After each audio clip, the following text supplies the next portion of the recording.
ضمیر کی آواز اس خواب گراں سے بیدار کرتی ہے، ہمیں نشان منزل سے تعارف کراتی ہے۔ ایک بچے کے لیے ضمیر کی آواز ماں باپ کی آواز کہی جا سکتی ہے۔ پیغمبروں کے بعد سب سے بڑا رتبہ ماں باپ اور اساتذہ کا ہے۔ خوش نصیب ہیں وہ لوگ جنہیں مخلص دوست کا ساتھ میسر ہو۔ زمین پر اترا کر نہ چل، تیرا اصل ٹھکانہ تیرے پاؤں کے نیچے 2 گز زمین کے اندر ہے۔ اپنے بچوں کو رشوت کا مال کھلا کر ہلاک نہ کرو۔ ضمیر کی آواز، ضمیر کی آواز نہ تو ظاہری زبان سے دی جاتی ہے اور نہ ہی ان کانوں سے سنائی دے سکتی ہے۔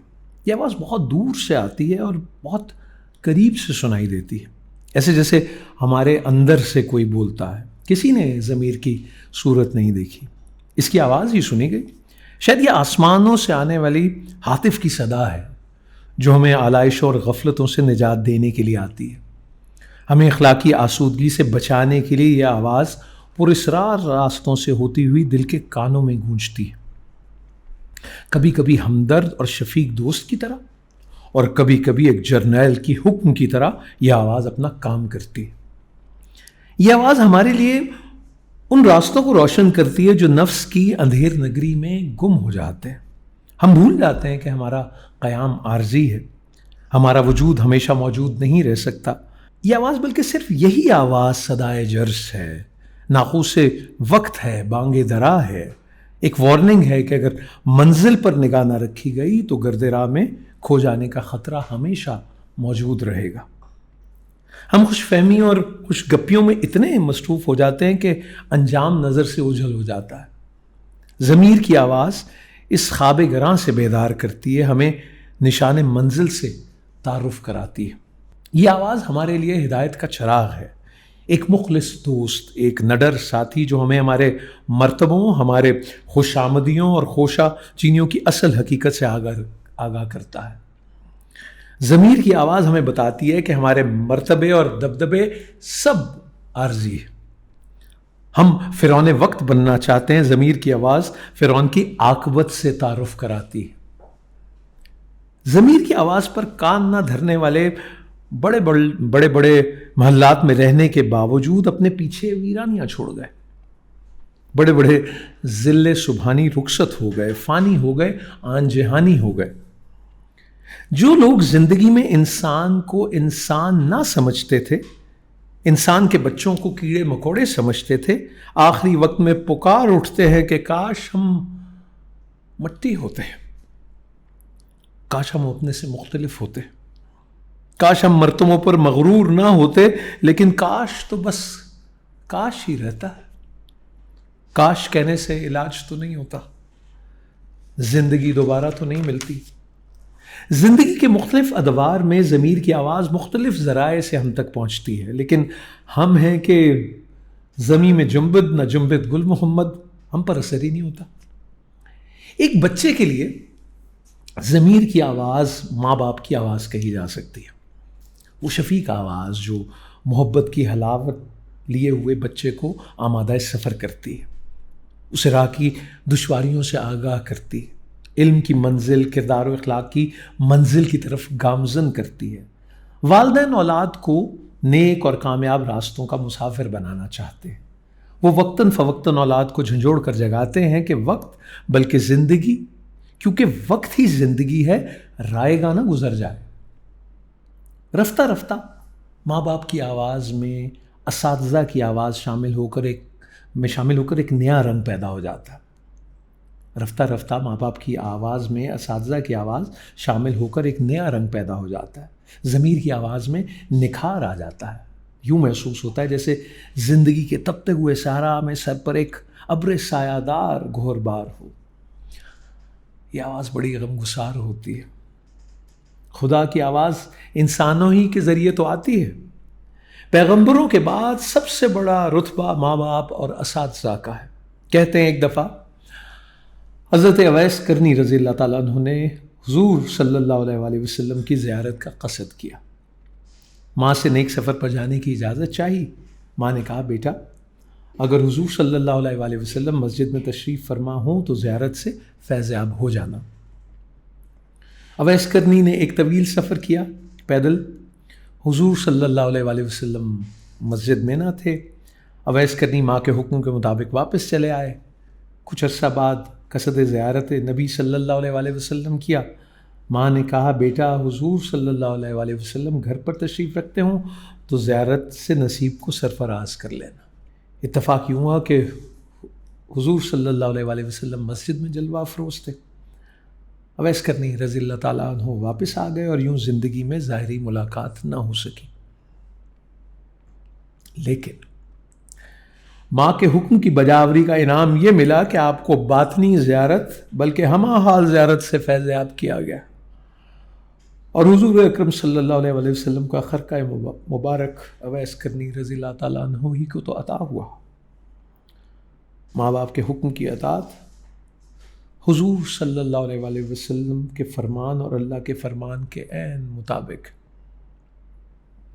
والدین کی آواز میں ضمیر کی آواز ہونا لازمی ہے۔ ماں باپ کی آواز کے بعد ہمیں ضمیر کی آواز کسی مخلص دوست کی گفتگو میں سنائی دیتی ہے۔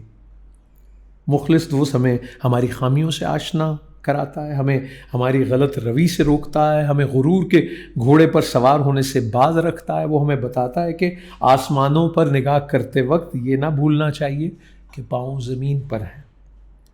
خوش نصیب ہیں وہ لوگ جنہیں مخلص دوست کا ساتھ میسر ہو، خوش آمدیوں کے سنہرے جال سے بچانے والا، نحوت و نفرت کی بدبختیوں سے دور رکھنے والا، اللہ کی رحمت کا سفیر، مخلص دوست، ضمیر کی آواز کا مظہر۔ اگر شومِ قسمت مخلص دوست بھی میسر نہ ہو تو ضمیر کی آواز حاصل کرنے کا ذریعہ آئینہ ہے۔ آئینے کے روبرو ہم اپنے ہی تو روبرو ہوتے ہیں۔ آئینہ جھوٹ نہیں بولتا، یہ ہمیں ہمارا ہی چہرہ دکھاتا ہے، اصل چہرہ، لبادے اور نصاب سے آزاد۔ کبھی کبھی تو یوں ہوتا ہے کہ انسان جب آئینہ دیکھنے میں محو ہو، عکس آئینہ بولتا ہے، ہم کلام ہوتا ہے، خطاب کرتا ہے، نصیحت کرتا ہے کہ آج تیرے سر کو غرور تاجوری ہے، کل تیرے سر پر شور نوحہ گری ہوگا۔ زمین پر اترا کر نہ چل، تیرا اصل ٹھکانہ تیرے پاؤں کے نیچے 2 گز زمین کے اندر ہے۔ کیا تیرا فخر اور کیا تیرا افتخار۔ عکس آئینہ بڑے راز اور بڑے کام کی چیز ہے۔ یہ ضمیر کی آواز کا پیکر ہے۔ ضمیر کی آواز کو سننا، اسے پہچاننا، اس پر عمل کرنا بڑے نصیب کی بات ہے۔ ضمیر کی آواز سے آشنا لوگ ہمیں بتاتے ہیں کہ ضمیر ہی ہمارے اعمال کی اصلاح کرتا ہے، ہمیں حق سچ کا راستہ بتاتا ہے۔ ضمیر کی آواز زندگی کے کامیاب راستوں کی طرف رہنمائی کرتی ہے۔ یہی وہ آواز ہے جو تاریکیوں میں ہدایت اور نور کے چراغ روشن کرتی ہے۔ انسان کو نفس امارہ کے شکنجے سے آزاد کرانے والی آواز ضمیر ہی کی آواز ہے۔ یہی آواز حلال و حرام میں تمیز سکھاتی ہے۔ ہم مجبوری کا بہانہ بنا کر جرم و گناہ کا ارتکاب کرتے ہیں، ضمیر کی آواز ہمیں تاریک راہوں سے نکالتی ہے، ہمارے دل میں خوف خدا ڈالتی ہے۔ یہ آواز ایک صحیفے کی طرح نازل ہوتی ہے، ہمیں بیرا اور گمراہ ہونے سے بچاتی ہے۔ یہ آواز ہنگام آلام اور ہنگام ہائے سود و ضیاء میں مایوس نہ ہونے کا پیغام دینے والی آواز رحمت حق کی نوید ہے۔ خبردار میری رحمت سے مایوس نہ ہونا، یعنی اپنے مستقبل سے مایوس نہ ہونا۔ ضمیر کی آواز ہمارے ہی باطن کی جلوہ گری ہے، ہمارے نصیب کی محافظ آواز۔ ضمیر کی بھی کئی قسمیں ہیں: انفرادی ضمیر، گروہی ضمیر، قومی ضمیر، ضمیر ملت، ضمیر امت، بلکہ ضمیر امتاں۔ مثنوی مولانا روم رحمۃ اللہ علیہ انفرادی ضمیر کو زندہ رکھنے کے لیے اکسیر ہے، کیمیا ہے۔ عشق کو زندگی دینے والی کتاب مثنوی، اگر عشق زندہ ہو تو نفس کا اثر ختم ہو جاتا ہے۔ یہی ضمیر کی آواز کا کرشمہ ہے۔ اقبال رحمۃ اللہ علیہ نے ضمیر قوم کو بیدار کیا، قوم میں وحدت افکار اور وحدت کردار پیدا کر کے ایک نئی منزل کا شعور اور حصول بخشا۔ ایسے انسان خود ہی قوم کا ضمیر ہوتے ہیں، ان کی آواز پر چل کر نئی منزلوں سے ہمکنار ہونا ممکن ہوتا ہے۔ اقبال نے دعا کی کہ یا الہی، میرے بعد کوئی دانائے راز اگر آ جائے تو اسے نسیم حجاز سے سرفراز کرنا۔ اسے نوائے دلگزاز عطا کرنا، اسے ضمیر امتاں کو پاک کرنے کی توفیق عطا فرمانا، اسے کلیمی عطا کرنا، اسے حکمت سے بہراور کرنا، یا الہی آنے والے کو نئے نواز دوراں بنانا۔ ایسے انسان قوموں کے لیے خوش نصیبی کا پیغام لاتے ہیں، وہ ضمیر کو زندہ کرتے ہیں، عارضی منفعت سے ہٹا کر ایک دیر پا باقی رہنے والے حیات کی طرف توجہ دلاتے ہیں۔ آج کا انسان مصروف ہے، کسی پر کان نہیں دھرتا، وہ مال گننے اور جمع کرنے کے شغل میں مبتلا ہو گیا۔ اگر اس سے خدا پوچھے کہ تمہیں دوزخ میں بھیجوں یا جنت میں، تو اس کا جواب ہوگا جہاں 2 پیسے کا فائدہ ہو وہاں بھیج دو۔ ایسے آدمی کے لیے ضمیر کی آواز کیا کرے؟ ضمیر کی آواز پھر بھی بدستور پکار کر کہہ رہی ہے کہ لوگوں، حق سے زیادہ نہ لو تاکہ محرومی کو بھی اس کا حق مل سکے۔ تم بچوں کو مال حرام کھلاتے ہو یا انہیں آگ کا لقمہ دیتے ہو۔ معصوموں کے ساتھ ظلم نہ کرو، اپنے بچوں کو رشوت کا مال کھلا کر ہلاک نہ کرو۔ تم جس کام کے لیے ملازم رکھے گئے ہو اسے ایمانداری سے کرو۔ استحقاق کی بات کرتے ہو، فرائض کا ذکر کیوں نہیں کرتے؟ وہ ملک لاکھوں جانوں کی قربانی سے بنا ہے، قوم کو ایک اعلیٰ زندگی عطا کرنے کے لیے یہ ملک حاصل کیا گیا۔ افسوس، لیکن افسوس چند ہوس پرست چونکوں کی طرح اس کا خون چوس رہے ہیں۔ کسی غریب کو کیا فرق پڑتا ہے کہ اگر اس پر ہندو ظلم کرے یا اس پر مسلمان ظلم کرے؟ غور کرنے کا وقت ہے، سنجیدگی اختیار کرنے کا لمحہ ہے۔ اگر ضمیر کی آواز پر کان نہ دھرا تو خاک بدہن مسجد کرتبہ، خدا نہ کرے ضمیر زندہ رہا تو فرد زندہ رہا۔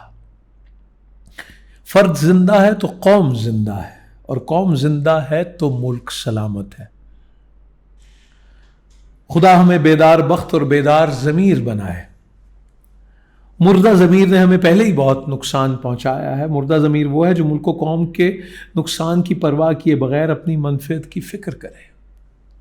اگر معاشرے میں باضمیر پیدا ہو گئے تو مردہ ضمیر ویسے ہی روپوش ہو جائیں گے۔ حق آئے گا تو باطل جائے گا۔ ضمیر کی آواز خلاؤں میں موجود رہتی ہے۔ ہم کثیر المقصدیت کا شکار ہیں۔ ہم ایک سے زیادہ زندگیاں رکھتے ہیں، ہم ایک سے زیادہ اموات کا ذائقہ چکھیں گے۔ ہمیں غور کرنا چاہیے، ضمیر کو زندہ رکھنے کی کوشش کرنی چاہیے۔ ہمیں کم از کم محسنوں کے ساتھ وفا کرنا چاہیے۔ ضمیر کی آواز کا یہی پیغام ہے کہ یہ ظاہری شان و شوکت وہمہ ہے۔ لباس کے اندر ہر آدمی ایک ہی آدمی ہے، اور وہ وقت دور نہیں جب یہ وقت ختم ہو جائے گا۔ ضمیر کے باغی خاک ہو جائیں گے، اور ضمیر کی آواز پر چلنے والے کامران و سرفراز رہیں گے۔ اور وہ وقت دور نہیں جب یہ وقت ختم ہو جائے گا، ضمیر کے باغی خاک ہو جائیں گے، اور ضمیر کی آواز پر چلنے والے کامران و سرفراز رہیں گے، انشاءاللہ۔